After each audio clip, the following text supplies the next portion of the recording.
Welcome to Sales Velocity TV, where we pull back the curtain on how the top businesses in the world sell more with less resistance. Bringing over 50 plus years of combined sales experience and over 100 million in revenue generated, please welcome the hosts of Sales Velocity TV and two incredibly entertaining gentlemen, Andrew Cass and Aaron Parkinson.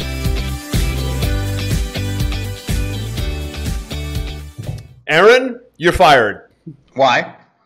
That's the title of the show. When to hire and when to fire. I wanted to get your attention, and you're like, wait, what, huh? Today's an interesting twist, folks. We're talking about when to hire and when to fire. Now, since this is a sales show, we're naturally referring to your sales team, right? Not necessarily your operations, your admin people, but really the sales people. And listen, you may be the salesperson watching this. And time to hire or fire. And here's the thing. I'm gonna say this cleanly and clearly. You may need to be fired. You may not be in your best, highest strength position by being a salesperson. You might have got to where you are today by being the salesperson, but most likely you won't get to where you want to go tomorrow if you stay the salesperson all the time, full time. Now, that's not always the case. Sometimes you are in your strength zone when you are selling and you're the main person selling. But oftentimes when you want to scale a business or a company, at some point you need to come out of the sales role and become more of the sales manager, the person who oversees a team. So hiring and firing a salesperson, which is a sales team, or a salespeople, multiple salespeople, is the topic of today. And we've been doing it for so long, and we've probably hired and fired ourselves many times. Also teams, and we'll talk about what to look for on the way out and what to look for on the way in. Probably will be relatively brief today because these are some simple things. We're not going to go into a lot of complexity here, Aaron. So here we are. You are fired, my friend, to kick things off.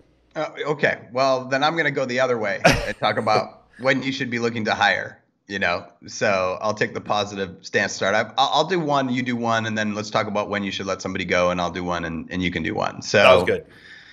Let's talk about hiring salespeople. One of the things that you have to understand, and it seems like this is something that is very misunderstood amongst our clients, is that you should be able to just hire a salesperson and drop them in a seat, and they should instantly be able to make an impact and convert and increase your revenue. So misconception, right? There's a misconception there for sure. And what we have seen over time is that when you hire a new salesperson, and there are outliers where you just hire some self-starter that just takes it and runs, right? Some rocket, that just like catches lightning in a bottle, but that's not, you can't base your business off of lightning in a bottle, right? Is we have seen that if you have everything in order, right? Your processes and Pipeline Pro would be a great example. Do you have their stages set up? Do you have their automation set up? Do you have their organization set up? Have you trained them on it?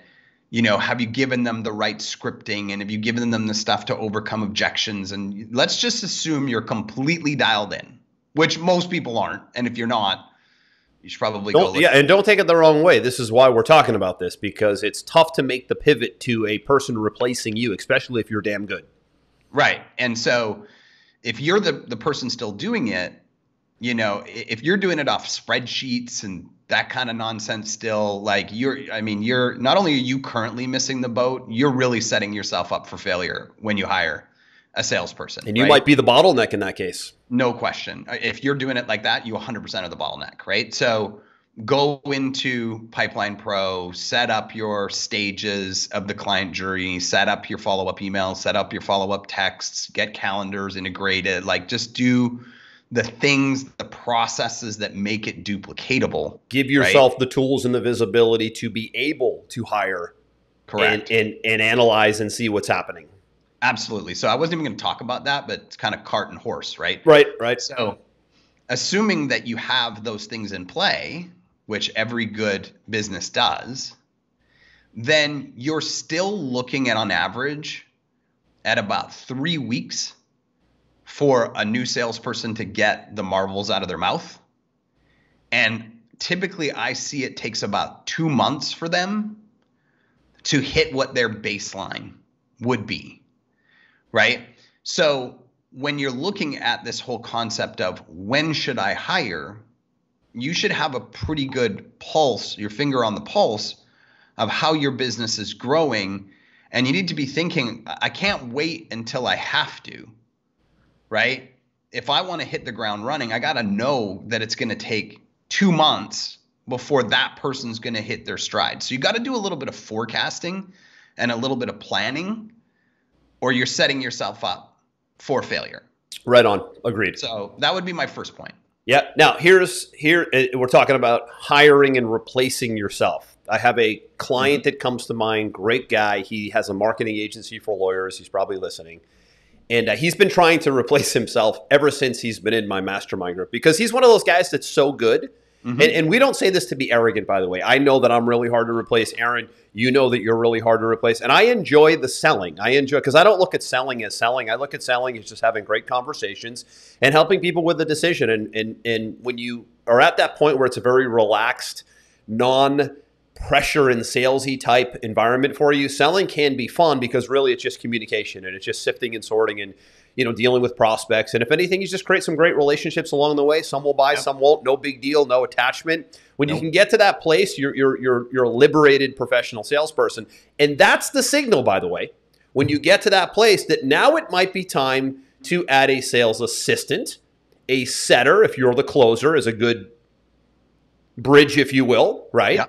And or think about replacing yourself or putting another salesperson side by side you, right? So back to the story is he's been sifting and sorting through a lot of people, but they just can't get to the pace he was at from an overall closing standpoint, right? Getting deals done. I mean, I've been there, you've been there.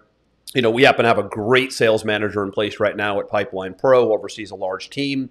So they're out there, but I think before you go to hire them, you need to be willing to let go. I mean, it's really hard to do when you've been so effective in a sales role. So first and foremost, from a mindset standpoint, you got to be willing to let go and be willing to train someone and bring someone through the ranks that probably won't be as good as you ever.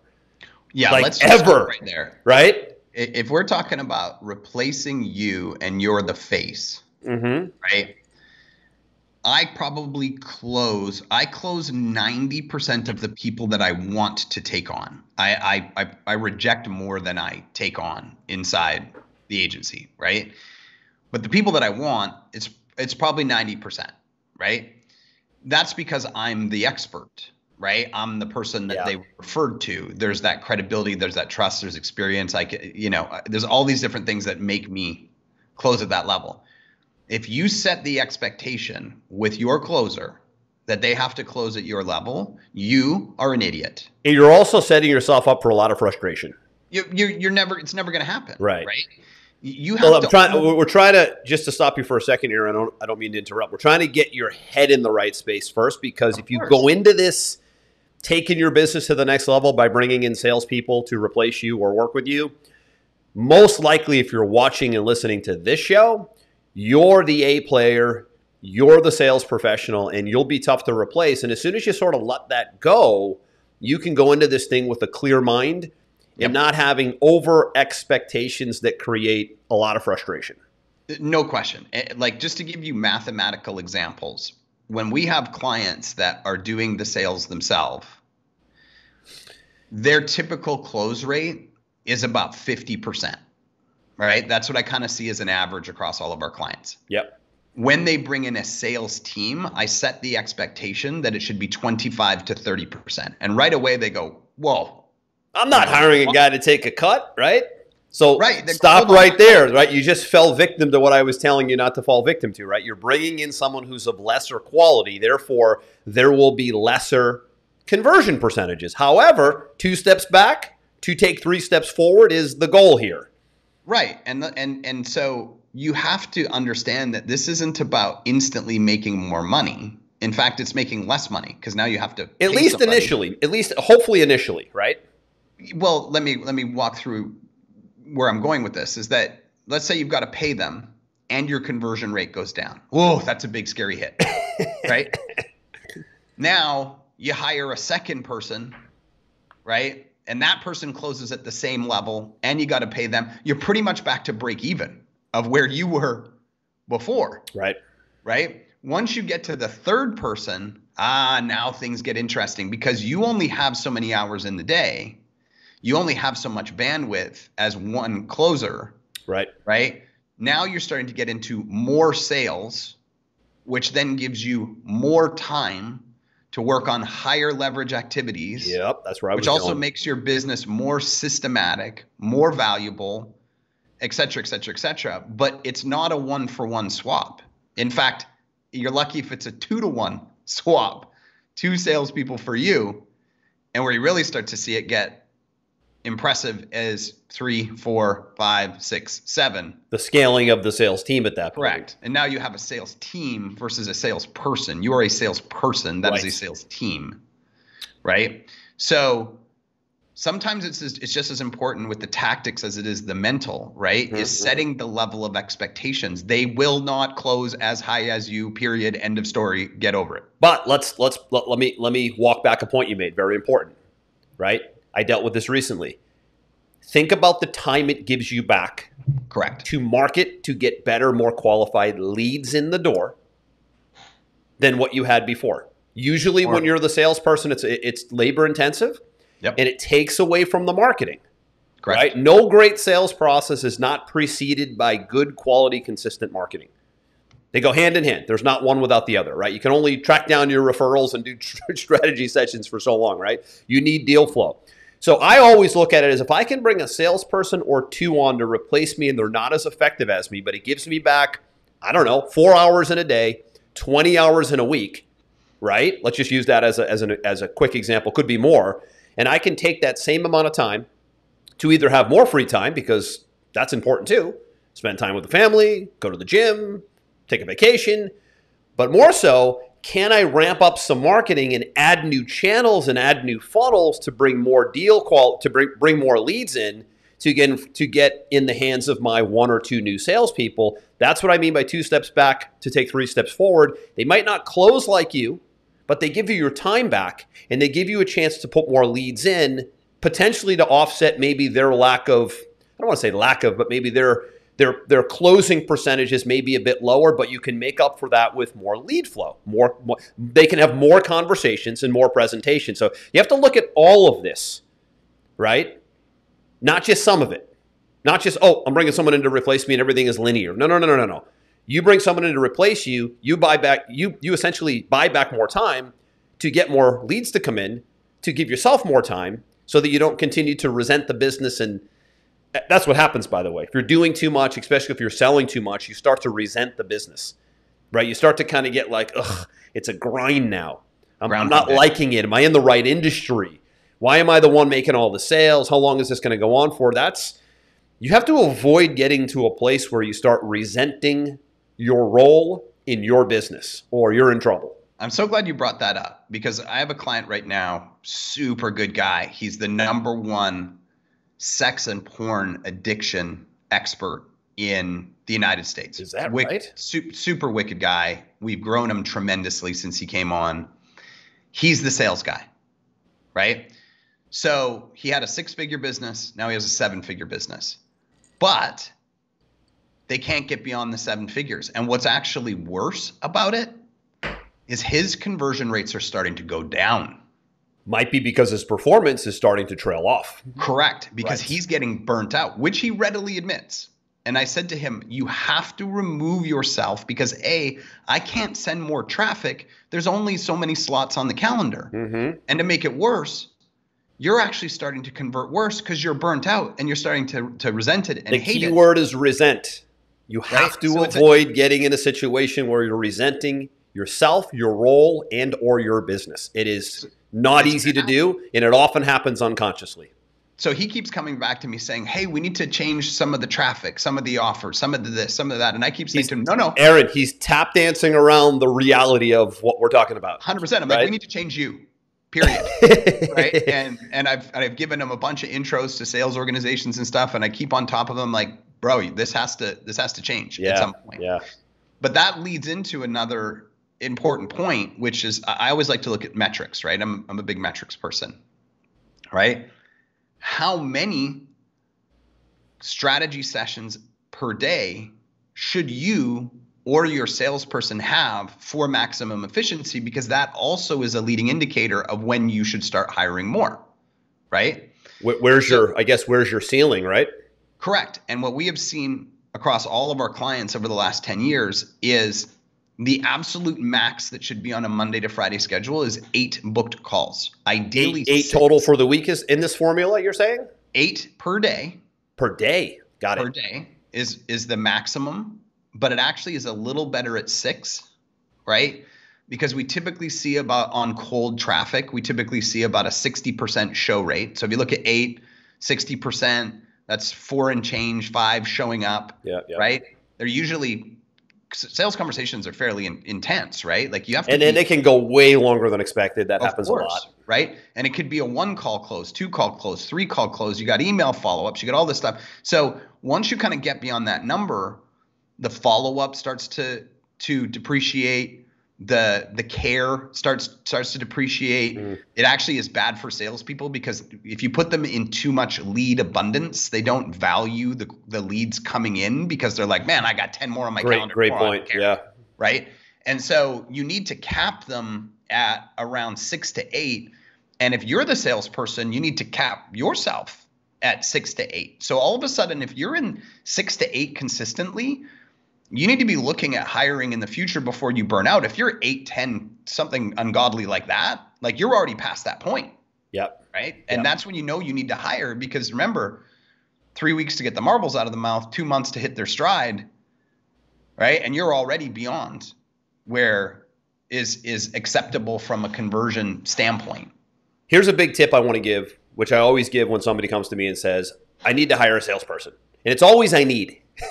It's never I want to hire a salesperson because I'm really, at my stretch point and I'm ready to bring on someone and I'm ready to be patient with them and I'm ready to really take this thing far. It's always I need because they let it go too far. Always I need, right? So you're always in a position of sort of angst when this starts, right?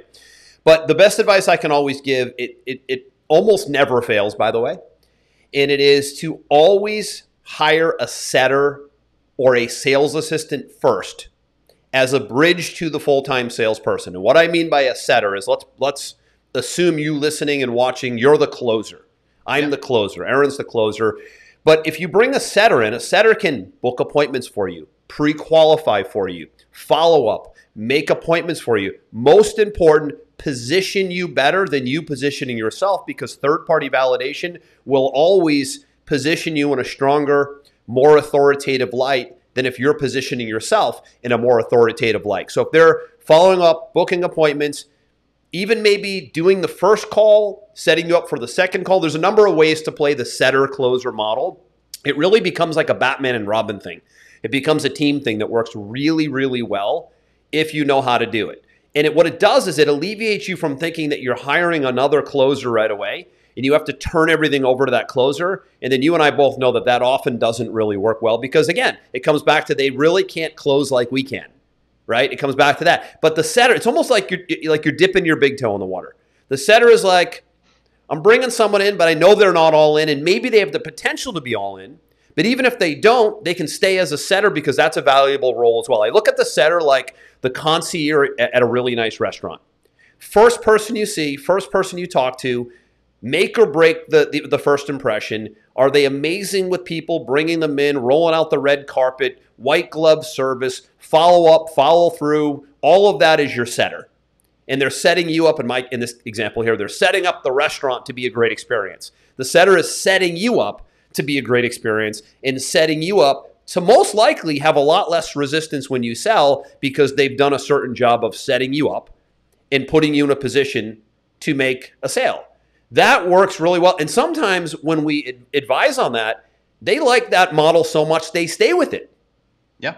Or they go, this person's great. I'm going to now step 2, phase 2. I'm going to now elevate them into a salesperson without going all in mentally, emotionally, right, and physically with throwing someone in to become a closer right out of the gates. The setter-closer model is a great stepping stone, and it's a great model indefinitely. It should always be part of your process as setter or closer. But for you, if you're like, I could never get someone up to sell like me, well, then don't. Bring in a setter to sell next to you not in place of you. And now you're like, it's almost like a liberating feeling. You're like, okay, I can do that. I can buy into that. I'm not ready to buy into someone replacing me yet. And that's what we find a lot. And it's very effective. It rarely doesn't work when you tackle it that way. The nice thing about a setter too is that if you're in that position, let's just say you're getting 4 sales calls a day. I'm just throwing out a number. Right. Gotcha. Maybe one of them doesn't show up. 3 of them do. 2 of them are unqualified. 1 of them is an ideal prospect. Yep. You just wasted 3 out of your 4 hours, right? But think about the follow-up that has to take place, though, on those people that didn't show or did show or need more information. If you're the salesperson, you're the one doing all that, it starts to weaken your positioning. So there's a psychological play here as well. Yeah, for sure there is. And I just look at it from the perspective of if you want to scale, but you're not feeling comfortable enough yet to get a salesperson to replace you. Yep. If you have a setter going and talking with people, right, the person who's not going to show up to your call, they're not going to show up with the setter. So right off the bat, that got wiped out from your calendar, right? Number 2. Good night. The 2 unqualified people, the setter's going to ask them some questions to see if they're qualified. And if they're not going to let them through, right? Big time saver right there again. What did they just save you? Potentially 2 full hours, 2 full appointments of who am I talking to? Why am I talking to this person? Big. Right? Time back again, Aaron. And then number 4, that person that was going to be the ideal prospect for you, they've positioned you and got the person excited about talking to you. So you're now in less of a sales position and more of like a connecting. Absolutely, man. Order taking. It comes right back to the theme of the show. How to sell more with less resistance. We're always looking for that. I don't know if I want to call it a hack. It's more of an efficiency. How do I create an efficient environment where I get to sell more with less resistance? A setter is absolutely the way to go. And again, that setter may ultimately replace you. You might find your unicorn. That's the goal. If not, that setter is very valuable to begin with. So there's a lot of ways to play the hire and fire. We didn't get to the firing part yet. I guess we'll go there in a minute. Well, and I want to summarize what I just said there. Right now, if you're taking up 4 hours a day, but only one of them is useful, right, and you hire a setter, you could now quadruple your amount of traffic, knowing that the setter is going to peel off the 75% that are unqualified to talk to you. Right on. Right? Instead of you wasting 3 hours. We're back to marketing again, right? We're looping back to, can I get in a position now to maybe you're in a position now where you've slowed the lead process down, or you've been a little ginger with it. You haven't been willing to go all in. Now with this infrastructure in place, you're like, let's take 3 leads a day to 6. Let's take 6 leads a day to 10 because you can, because you have a setter, or you have a setter and a closer, and maybe you, and you're in the mix too. You're in the trenches too. So many ways to do this. But again, I think most tackle it in the way we started the show, which is full replacement of me, all in, buy or die. They better replace me or bust. Equals a ton of frustration and a lot of training and a lot of wasted time because you're trying to replace Tom Brady with Tom Brady. It is not going to happen. It might happen. There's a 0.5% chance it could happen. Better yet, what you're doing is you're trying to replace Tom Brady with Jimmy Garoppolo and expect that he's going to be Tom Brady. Better said. Better said, man. And fittingly, as Brady comes out of retirement a week ago, how funny was that, by the way? I just love the guy so much. I mean, we've done shows on him. We're probably we're due to do another show on him, and the reason being is not only because of sports, but now, Aaron, I don't know if you know this, he now has 2 businesses outside of football. The first one we know about is TB12 Sports, which is his facilities, his gear, his supplements. I take a lot of his supplements. I love his electrolytes. But now, what most don't know, it wasn't as publicized, is he started a men's casual clothing line called Brady. And that just launched, I want to say December, right at the end of the year. So now How many do you have in your closet right now? Excuse me? How many do you have in your closet right now? I don't have any just yet. I'm embarrassed to admit it. I need to look into this. I've just been busy, right? But the Brady line. So the reason we like him is because he's great and he's still playing at 44. But we also like that I can't find another time where an entrepreneur was an active entrepreneur while they're still in the game. I've never seen this. 2 businesses that are thriving, by the way. The new one I don't know yet, but TB12 Sports is a beast. Drew Brees did a couple. But did anything get to this level, though? No, it didn't. It didn't. So, we'll loop back to that point, but that's always for us when we're doing show topics on our radar is who's doing something really unique, different, and compelling, and that's Brady. But looping back to the Brady-like figure, right? Replacing a winner with a winner. This process here, setter, closer, slowly building the infrastructure will liberate you a little bit more and give you the patience and I think the enthusiasm to see it through. It's tough to stay enthusiastic when you're trying to fully replace yourself. It gives you the Aaron Rodgers as the backup quarterback while you still have Brett Favre. Peace of mind, baby. And not only peace of mind, but confidence. Can you be like, if my guy goes down, I'm not the least bit concerned, right? That's a good feeling. That's a great analogy, Aaron. So it's like you and me. Like for those of you that don't know us, we have known each other probably for 17 years, and we met each other in the affiliate marketing world, where we been in internet marketing, we've been in sales environments, we've done live events, and early on in our days before we owned companies like we do now, we were selling. And we were actually competing against each other in sales contests, if you remember back. Of course, I beat you every time, like always. But stop it. Not true. We probably went back and forth quite a bit. I'm sure you did. But I had to throw that out there. But we come from that environment where we were always competing and we were always in that game and always selling, and then figuring out how do we build little sales-like infrastructures to make our lives smoother and to make the business run smoother. And we've really just parlayed that into companies too, and it works very well, right? It works very well to be thinking about not a person, but a infrastructure, setter, closer, et cetera. So let's talk about when to cut them loose. Sure signs that it's time to cut somebody loose, right?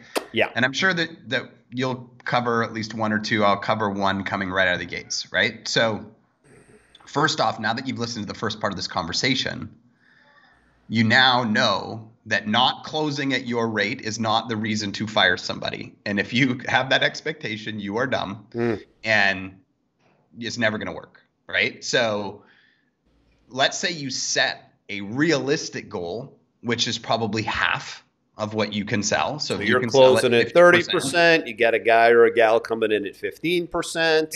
Yep. Don't let it alarm you, right? Don't let it piss you off. Right. But now you also have to take into consideration what I said. 3 weeks to get the marbles out of their mouth, 2 months to hit their stride. So now we're saying, okay, are they going to hit that number at the 2-month mark? Which, if they're good, they will, right?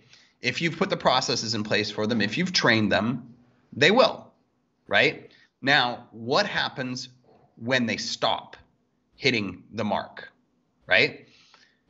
Everybody freaks out. Salespeople are so valuable to you. They directly impact your bottom line. So I understand why people freak out, right?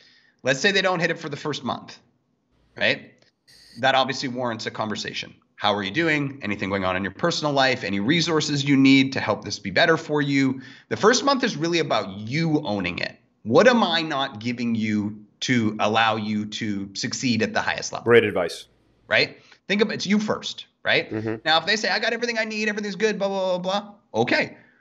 Month 2. Now it's getting problematic, right? At the end of month 2, if they're still not hitting it, and you ask them that question again, and they tell you've evaluated all the systems, you've checked all the follow-ups, you're looking at the most importantly, the other people. Are other people hitting it, right? Now, this is an important point. If nobody's hitting it, you have a training and offer problem. But meaning if you have multiple salespeople now, you're talking about. Correct. Right. But if there's multiple people and other people are hitting it, now you go 2 months with this person, you're probably going to need to spend a little time reviewing calls, giving feedback, direction, a little more hand-holding, and now it's time for a stern warning, right? Look, love you as a person, but this is a data-driven business. By the end of the month 3, we need to see the result, right? And if there's anything in there that you need to hit that result, obviously let me know, right? 3 months in a row go by. What's probably happening is there's something external happening in their world. Maybe they got a couple different gigs and they're distracted. Maybe they're just burnt out. Happens to salespeople all the time. maybe there's an environment problem. I don't know. That's it. It's time to replace them, right? In 90 days is a really good benchmark. I want to stop you on that point because you should never hire somebody open-ended indefinitely. Everything should be done in a 90-day window, and it should be in writing, in contract form out of the gate, so that that salesperson or setter knows I'm on a 90-day trial. I'm basically fired in 90 days with no recourse if I don't work out. Not hire them as a W-2 employee, indefinitely open-ended, then you fire them and they're collecting unemployment from you. Total disaster. I've seen it happen with novice business owners who misunderstood the relationship of the salesperson, brought them in as W-2 employees, had open-ended contracts, and end up getting sued for like, I don't know, I don't even hire W-2 employees for this reason, but I have tested W-2 sales employees versus benefits, commission unemployment, paying unemployment when they're fired. It's like, wake up. I mean, come on. There's plenty of ways to not pigeonhole yourself into these old school employee business owner relationships. So 90 days, usually independent contractor. Sometimes there's a salary or a jar against commission, so there might be a small W-2 play. But you insulate yourself with the 90-day contract. Really important because you're going to know in 60 days. But 90 gives you a little bit of a cushion. And really, the contract is 90 days or less. Yep. What's another reason that you would say warrants? I'm going to give you my biggest, man, right here. Okay. This is the biggest. The 90-day thing and what you just mentioned is huge. But here's the biggest. And I'm a keen observer of language and behavior. It's just the way I'm wired. I'm looking for excuses. As soon as I start seeing excuses, man, I get irate. And it's language. Well, I didn't get it done because of this. Well, today I was off because of this. The blame and the excuses along the way, Aaron, are my red flags. Those are my litmus tests. I think that that's valid because you have to understand the makeup of a professional salesperson. A professional salesperson is so elite in your organization. They're so important to your bottom line. They're almost like athletes. Right? Of course. Great analogy. You know the body language of an athlete that's not ready to play. He might be injured. Something's off. The best example I can give is look at last year with Russell Wilson. What an amazing quarterback for 10 years. His body language and how he played the whole last season was completely different. Was it? I didn't notice. It was. And I don't see him play that much. I think you see him more than me. And it was because in the beginning of the year, he said, I know I have a no trade contract, but if one of these three teams came and knocked on the door, I would consider waiving it. He had already made the decision in his mind. He was no longer all in Seattle, right? And you could see the body language. You could see the heart. You could see the sense of urgency. It was all different than every year before. And correspondingly, his results were tragic last year, right? And so when you have to see confidence. You have to see excitement. You have to see that will to win. You have to see that killer instinct. You have to see that sharp as a tack mentality.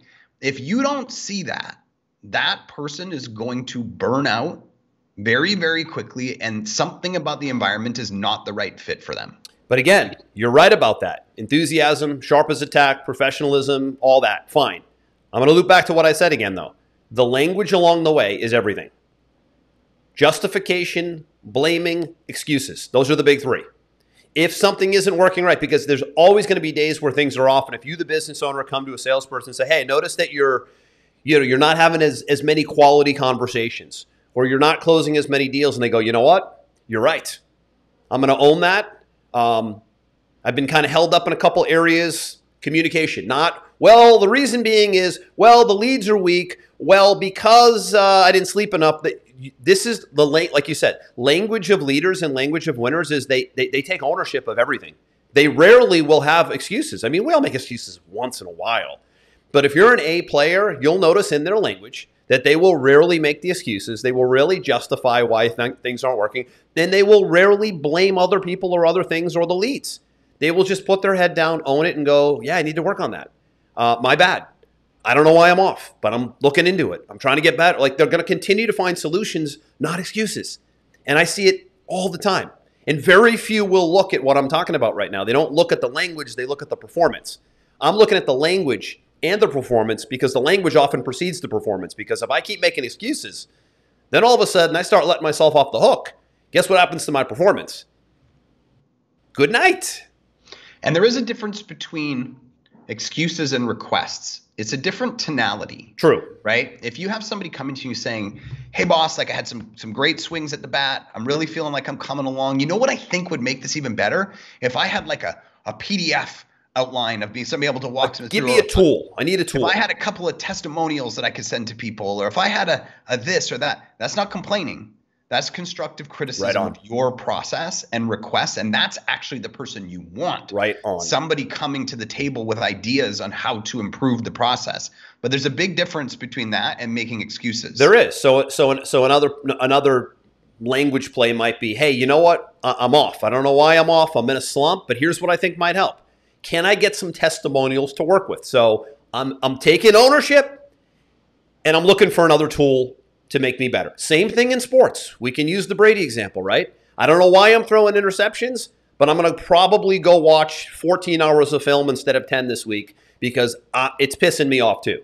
Well, my receivers blew their routes and my line isn't blocking. You're not going to hear that. It's the same in business and sales. This is such an important lesson, right? It's always to me, like the little hidden gems are these right here. And we've been around long enough to be able to share these hidden gems, right? They're always the unobvious things you want to look for. It's always counterintuitive. It's never what it appears to be on the surface. It isn't the leads. It isn't the guy. It's oftentimes the language that you might miss, or it's the behavior that you might miss, or it's, right? Look for the little things that most people aren't looking for. It's really going to help you in all areas of life, to be honest. It's never what it appears to be on the surface. Almost 99% of the time. I've got that scene in Glenn Ross spinning in my mind ever since you said the leads. The leads are weak? You're weak. It's the greatest. It's the greatest. I mean, as cheesy as that movie is and as old school, I mean, it was like that pre-internet in the 80s and 70s with just decks of cards and telephone. I mean, I came up in the world of Dun & Bradstreet cards and telephone, Aaron. I swear. I mean, can you imagine? I mean, listen. I like to say I've earned my stripes because I was a stockbroker in New York before the internet, which means we got a stack of leads to call Dun & Bradstreet business owners, and we were calling the U.S. and the U.K. That was our I guess, regions, if you will, right? So we're calling Europe early in the morning and the U.S. later in the day. And they're just handing out stacks of Dun & Bradstreet leads. Business name, business address, estimated volume, phone number. Calling them up on the phone. So if you're not pretty good with from a communication standpoint, those leads are horrible. They're not even leads. They're listings. So they're numbers on a page. Right. So, that's funny in the Glenn Ross. The leads are weak. You're weak, right? You're weak. So yeah, that's I don't know what else. I mean, I didn't want to get into too much detail today because it's really just a couple pivots here that you might not be seeing. I think the big value we can bring you on the show is, can we help you see something you might not be seeing? And I think when it comes time to hiring a salesperson or a setter, this is what you need to look at. Maybe it isn't a full-time salesperson. Maybe it's a setter. Or, hey, why am I not getting performance? Let me figure out how they answer certain questions. I almost like to use it as bait at times, right? Where I like to throw out some questions. Hey, why is this not working out? Why do you think you're not performing here? What's the holdup with this? What's going on here? Where did we trail off here? And I like to listen to the response. And the response will take me to two places: ownership or excuses. And then I know what kind of player I have in my hands. I often do the language trick early on. It's not something that needs to take time. It's right away, right? I agree. And you always say that we're going to do a short one today. It's always an hour because I think you and I just have fun talking. Well, we have a lot of fun talking. We do. But as soon as football comes into the mix, it's over. It's like a 30-minute, it's like an extra 30 minutes, right?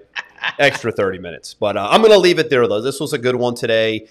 As always, all past episodes, video and audio, are at salesvelocitytv.com. We're on all the top podcast platforms. Leave us a review. Go check out past episodes. And again, we're live every Friday, 11 a.m. Eastern, in the public Sales Velocity TV Facebook page. Watch this one again. Listen to it again. It's going to give you a couple little tweaks that can allow you to do way more revenue with you getting your time back and maybe being able to allocate yourself more to marketing and growing the business. And I think ultimately that's what you as a listener want, is more time back, more leads. It's going to take some more manpower. Hopefully this helps today. I'm Andrew. That's Aaron. We will see you on the next episode of Sales Velocity TV and Radio. This one's a wrap.